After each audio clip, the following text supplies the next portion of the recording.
right, everybody, welcome to another fantastic Lightning Strikes Twice, where we have one topic apiece, 5 minutes to discuss. And Casey, you have the first topic. Take it away. Oh, all right. Well, are you ready to piss some people off? Always. Okay. This one's definitely gonna like ruffle feathers, probably become an episode. Mm. Um, could women be partially responsible for discrimination against women? Um, Ooh. let let Uh, me let me give you my rationale behind that question because yeah, before I start I the I, timer, uh, I though. know people are already typing angrily. Um, Mhm. so is it possible that those who broke the mold of like conservative dress and like hoity-toity attitudes that women were supposed to be held to this certain standard of, could it be that the ones who broke that mold um, were creating jealousy among the women that were kind of towing the line, and then they created this whole toxic masculinity stuff to try to rein in some of the increasing norm of more, let's say, liberal outlooks. Mhm. You know what I'm going with there? Yeah, Like, yeah, yeah. Okay, I'll start the timer now. all right, I, boy, that is definitely an episode worthy sort of thing. I guess it's kind of But a conspiracy theory. well, it kind of, yeah, and I would say maybe because there's obviously actually, you know who's meanest to women? Other women. Yeah, Seriously, like dudes, like if you and I have a disagreement, we okay, maybe we might fight a little bit, but then we'll just like sit down bruised and stuff and have a beer and be like, man, that was dumb. But women, yeah. man, women Even are even like, women will admit that. Like any mhm, woman that's worked at a place where it's mostly or all women working there, yeah. they complain even louder than men do about other women. So, Yes. like, Well, and also here's the thing: the people who are trying to like kind of counter that traditional system oftentimes kind of go too far. Like they're trying to prove something, yeah, and so you either have people who are very successful that the more traditional women might be jealous of or somehow resentful about, or everybody looks at these people who take it too far and are like, man, wow, what a bitch. um and yeah. so it's like, I mean, and I'm all for equality. I think it makes sense, but like, hey, maybe I don't know. I think you're kind of correct in that regard. I think. And while I think about it, the flip side of that is that there's these men that come up with words like simp and all that stuff for like the in touch with their feelings guys, Mhm. like the people that have like empathy and stuff, Yeah. that's not the typical rah, rah, rah, rah, man, like Well, no, you're right, and that is definitely a criticism levied against a bunch of guys. mhm. That you're not manly enough or something, and it's like, well, I don't even know what it means to be a man, really. But Oh, you're a Democrat then. yeah, yeah, I know. Well, I mean, and I think, okay, there's room for like traditional roles in society, and I think that actually Mhm. does keep society kind of stable, is having things sort of predictable and consistent. um but there's room for outliers in there, obviously, but there's no problem with that. But Mhm. so it's like I get both sides of that, of the argument, and because it's like, hey, well, there's even this movement now, the trad wife movement, and like the manly men kind of thing, like going back to like old school masculinity. And maybe this is a counter to the counterculture of the past that has kind of run its course and people are sick of it, and they're like, ah, well, you know what, why don't we go back to the way it used to be, because like it's easier or something Uh, like that. I mean, And I I know think, everything goes in cycles, but we never even got to the Roman orgies part. I Like, know, dude, you're right, what the hell. Man. got a little further to go, people. Yeah, yeah. Well, I guess we'll have to wait for the next time around. I mean, I'll probably be like in my 80s, but by then medical technology will make that completely possible. Uh, oh man.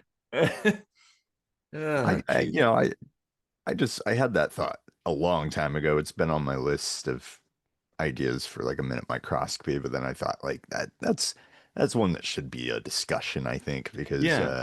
otherwise like then I'm just mansplaining and well Exactly. at least here we're mansplaining each other, you know. Pretty much.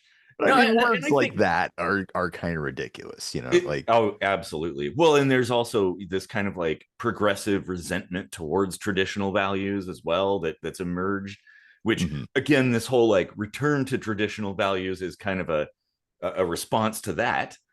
So yeah. there's sort of this dichotomy, like pushing against each other, like two different sides, these different factions and stuff. And uh, I mean, can't we all just get along, right? I was just gonna say that. There's Like room for everything, honestly, but we should be respectful of all sides. It's like, hey, if you want to be a single woman working in a corporate world and stuff, that's totally fine. If you want to be a dude that's a nurse and like very in touch with your feelings and cries all the time, that's fine. Or if you want to mm, be a trad wife or a burly outdoorsman kind of guy, like that's fine too. Like we actually need all of that in society, yeah, I think. and yeah, and we shouldn't disrespect any of those, in my opinion. right. I And think there's there's room for people that don't feel like they fit in any of those boxes. yeah, well, that's time. Ah, Well, yeah, exactly. And like different gender things and stuff, and it's like, hey, we this is the world we live in, so just get used to it. yeah. It's all right. Go ahead and hit that thumbs down on the video if you think we're The people are pigs. gonna hate watch us now. Even though if they were listening to anything we said, they would not think we're pigs. But anyway, Yeah. All on to right, you. so my topic then, since well, I'm sure announcing it now, Floyd, my cat, the mascot of the show, passed away last night. That is the 12th of October. So it, I was thinking, this is kind of a philosophy topic, and we've probably covered this at some point or another. Life support, keeping the idea of like For keeping, pets, well, or in general, like people or pets or whatever, like basically keeping someone or an animal or a person alive just for the sake of keeping them alive longer. yeah. God, I mean that's case by case because it could be that you could actually live like a really comfortable life with that life support, and it Mm-hmm. is still technically a life support. Um, you know, like I mean, you could see like palliative chemotherapy as something like that because Mm-hmm. you know, like a lot of cancers really don't even have symptoms up until a certain point, of course, but Mm-hmm. um, you know, if you catch something like that and you know, you're actually still able to function in life, but you want to try to stretch it out a few months, you know, okay, something like that. Yeah, it kind of makes sense. Sure. Now, when you're like in a vegetative state and people just don't want to pull the plug because they're scared to or whatever, like, That's kind of what I'm talking about there, is yeah, like, that's, I mean, like, of course, no doubt these are like tough decisions to make, but no uh, kidding. like, Hmm. you know, like you got to think about like the best case scenario for the person going through that, Yeah. and you don't know what they're experiencing, like could be complete torture. Absolutely. Yeah, I was about to bring that up. It's like you can't see inside their head. So Mhm. yeah, every moment could be utter agony, and you're just sustaining that, keeping it going as long as you possibly can.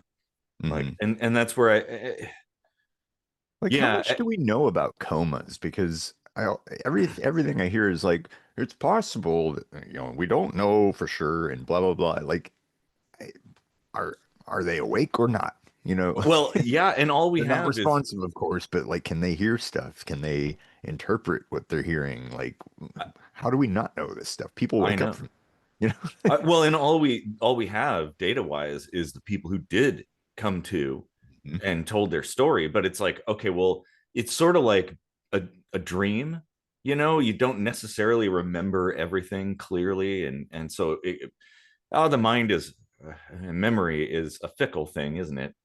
Mhm. uh, so yeah, we don't know. And yeah, I think it's like basically when someone's time has come, it's all right. Like well, society, I think a lot of societies, Western societies in particular, are really weird about death, as if it's just the worst possible thing in the world.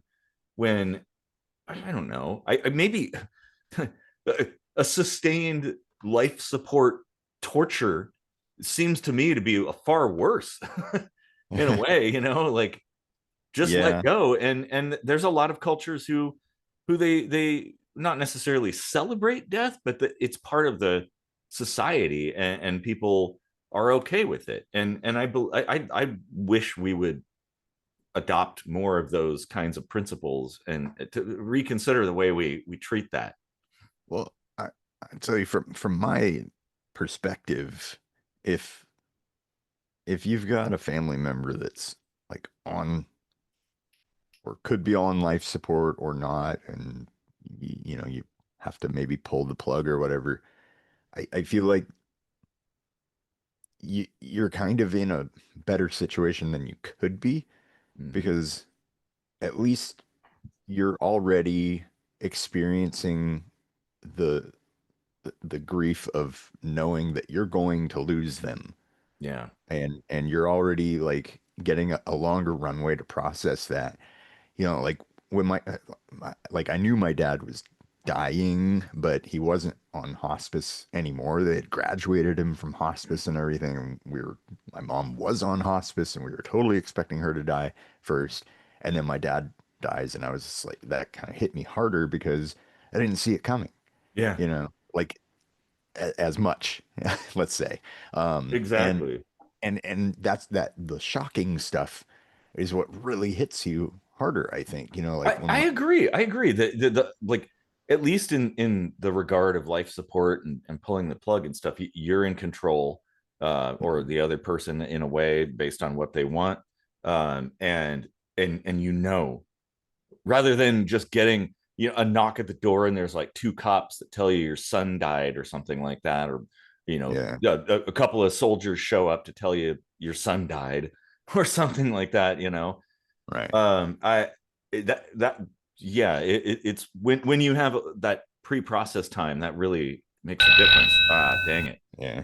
Jesus, that Uh, was way too short, just like life. final thought, no matter what age you are, you should think about getting a will and at least the living will aspect where you say Mhm. whether or not you want to be on life support or just Yeah, DOA, you know, like yep, yeah, exactly. That ought to be something, because on like your driver's license in the US, they have like the organ donor thing. yeah, That should be just something that you have as part of your ID. Like, oh, do you want to be on life support or not? right. It's kind of a big deal, and it's weird that it isn't talked about until the moment comes. Yeah. Well, kind of a downer. Jeez. Yeah. Both of these topics are, yeah, like, yeah. Well, Well, I guess, here's to Floyd, yep, the mascot of kitchen sink microscopy for close to 7 years, yeah, and yeah. however longer before that he was roaming the alleys. 2012 is when he came to live with me, so Oh, wow. Yeah. yeah, he's been in this house for a long time. His soul is permeated throughout this house, mostly in the form of like pee in corners that I haven't found yet. Yeah. And you'll find cat hair for at least a year. Yep, I know, I know. Oh, geez. Yeah. Well, yeah. I as I say, whenever anybody goes, see a space cowboy.